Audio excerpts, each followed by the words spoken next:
You go talk to Commander Barron. I've had enough excitement for one day.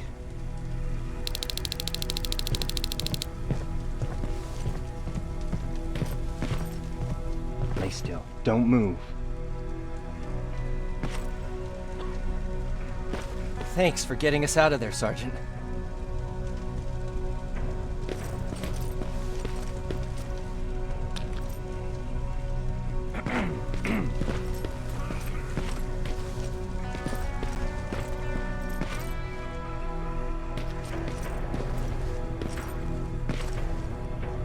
Rivers, you want to explain to me what the hell happened? We lost downtown. I know that much. But how's that possible? What happened to our defense systems? Alvin says one of our soldiers came with an order directly from you to reset the target settings for non-lethals. He said what? Alright. This is what I want you to do. Find whoever is responsible for sending that order. All the messengers have GPS tracking, so we're keeping tabs on their location. Find them and bring them to me. Understood.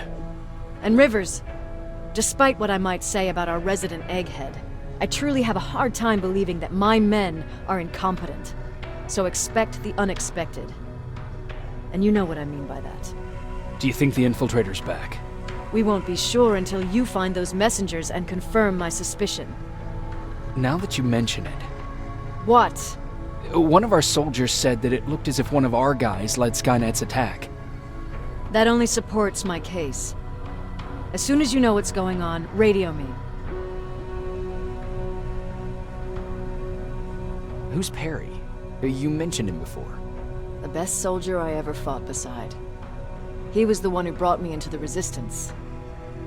It's actually a funny story. Years ago, when I was just a kid, I saw a Skynet drone attacking some guy. Without thinking, I grabbed a rock and jumped on it. The guy was screaming the whole time while I beat the metal to the ground. Only when I was done did I realize he was trying to stop me. You killed a drone with a rock? I was young and stupid. Thank God the drone wasn't really armed, otherwise I wouldn't be here to tell you the story. He was a Resistance scientist, and that drone was one of his projects. So you can imagine he wasn't too happy when I smashed it to pieces. But he wasn't alone. There was this huge guy with a rifle on his shoulder, almost choking with laughter. It sure made his day. That huge guy. Was that Perry? Yes, it was. Commander Perry was in charge of this division before me. That scientist later told me that was the first time he ever heard Perry laugh. Somehow, Perry and I connected. He taught me how to channel my anger and get it under control. He introduced me to Connor, and that's how I got to the 132nd.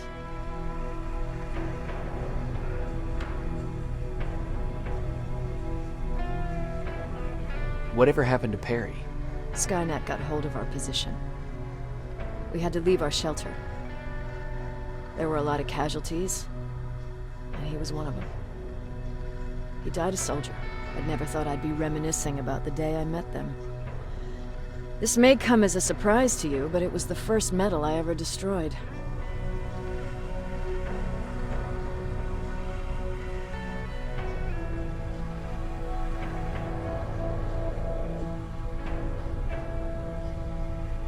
I'm not surprised. You were still just a kid. That doesn't mean I didn't have a kill count back then. It just consisted of people. But that's a different story. You want me to break radio silence? They have a head start on us. At this point, we can't afford to lose any time.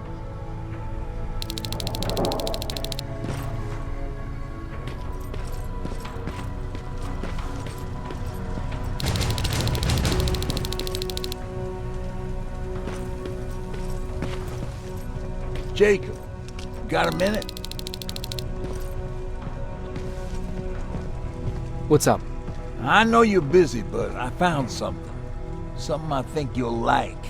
A tape from back in the day.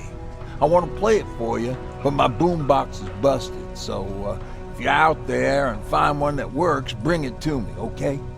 Can't you ask Jennifer or one of the other scavengers for help? I already did, but they couldn't find anything. Just think about it, okay?